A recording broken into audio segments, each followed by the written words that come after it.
मेरे प्यारे भाइयों तथा प्यारी प्यारी माताओं, प्यारे प्यारे पप्पाओं तथा प्यारे प्यारे हलवाइयों, प्यारे प्यारे कसाईयों तथा नोएडा के बाल बनाने वाले नाइयों, ये आपके सामने जो कार्यक्रम होने जा रहा है रसिया दादरा क्रिकेचर कॉमिक से भरपूर आपके मनोरंजन के लिए पेश कर रहे हैं।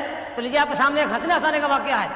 हमारे पिताजी ने हमारी शादी तय करवा दी और बारात लड़की वालों घर पहुंच गई। शादी का सारा कार्यक्रम हो गया, कलेवा खाने का नंबर आया, खाना खाने का नंबर आया। सुबह का टाइम मैं चुपचाप बैठा हुआ था। सास से सोचा लड़का नाराज है, मेरे पास आई, बोली बेटा खाना खाओ, हम बहुत गरीब हैं। गरीब है तो क्या वो मोटरसाइकिल ले जाइए।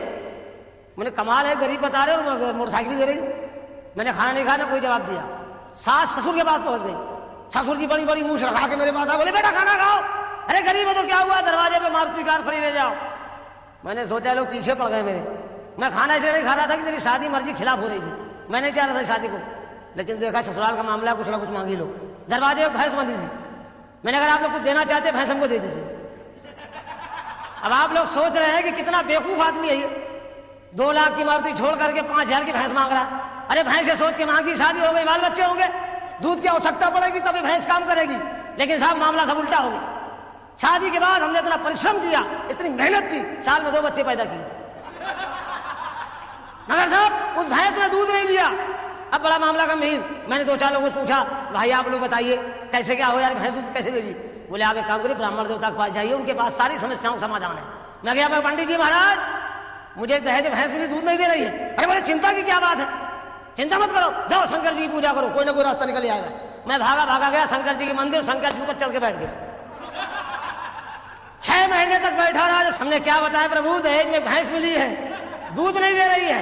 शंकर जी इतना बड़ा डंडा उठा के दिया, बोले ले जाओ, जहां तुम्हारी भैंस बंधी है एक डंडा खींच के मारना, दूध देने लगेगा। उस डंडे में और यूपीपी के पुलिस के डंडे में कोई फर्क नहीं।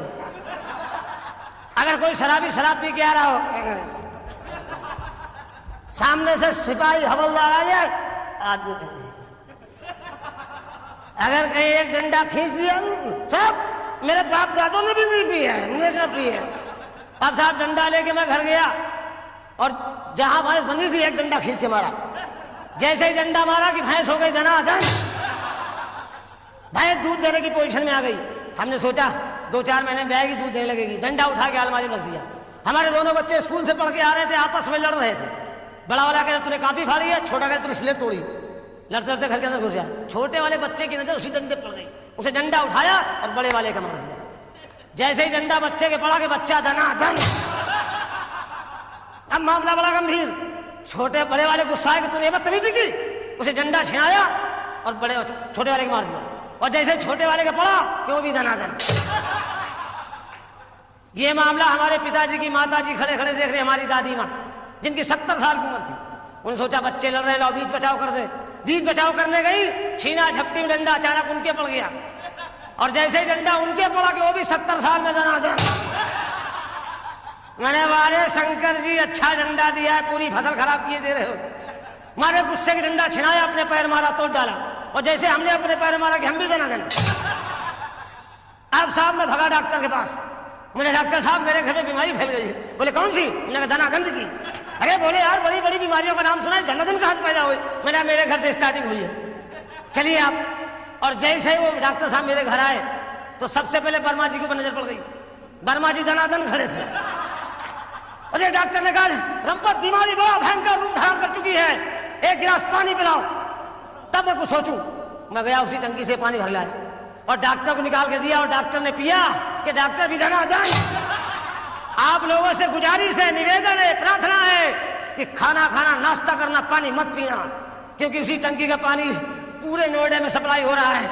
अभी एक सज्जन यहाँ पे बोतल से पी रहे थे, धनाधन होगा, उठ के चले गए। अब देखिए आपके मनोरंजन के लिए मैं एक डांस करवाता हूं, बुलाऊं? अरे बोलिए यार आप लोग, हेलो देखा डाले। एक छोटा सा वाकया है। एक 5-7 साल का बच्चा था, उसकी आदत थी कपड़े नहीं पहनता था, नंगा घूमा करता था। उसकी मां ने उसे कपड़ा पहनाया, हटा दिया तो पैंट की चैन खोल के घूम रहा। माँ ने बोला बेटा ऐसी बात अच्छी नहीं लगती, गंदी बात है, कपड़े पहन कर। बोले मम्मी मुझे ऐसे ही लगता है, मुझे अच्छा लगता है। तो आपने देखा होगा बाल हट, राज हट, नार हट बहुत खतरनाक होती है। बच्चे की जिद थी, माँ ने कहा ठीक है कोई बात नहीं। एक बात ध्यान रखना, अगर घर में कोई मेहमान आ जाए और मैं कहूँ कि बेटा दिल्ली बांध तो चैन ऊपर कर लेना। बोला ठीक है। वो इत्तेफाक से उसकी मौसी आ गई बच्चे की, तो बच्चा मौसी से कह रहा है मौसी मौसी आप क्या करने आई हैं? बोले बेटा मैं दिल्ली देखने आई हूँ। बच्चे ने फौरन चैन नीचे कर दी। बोले बेटा मौसी और माँ में फर्क नहीं होता। मौसी भी हंस के बोली बेटा ये छोटी दिल्ली है, मुझे बड़ी दिल्ली देखनी है। बच्चे ने आवाज दी पापा। अब देखिए आपके सामने आ रही हैं सोनी सरकार, आइए कमान।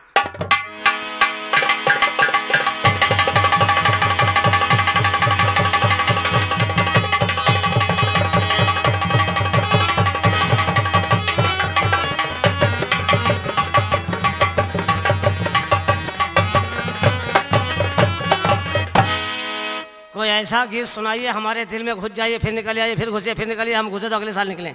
हमारी भौजी हमसे बोली, ओ हमारी भौजी हमसे बोली, एक चुम्मा ले ले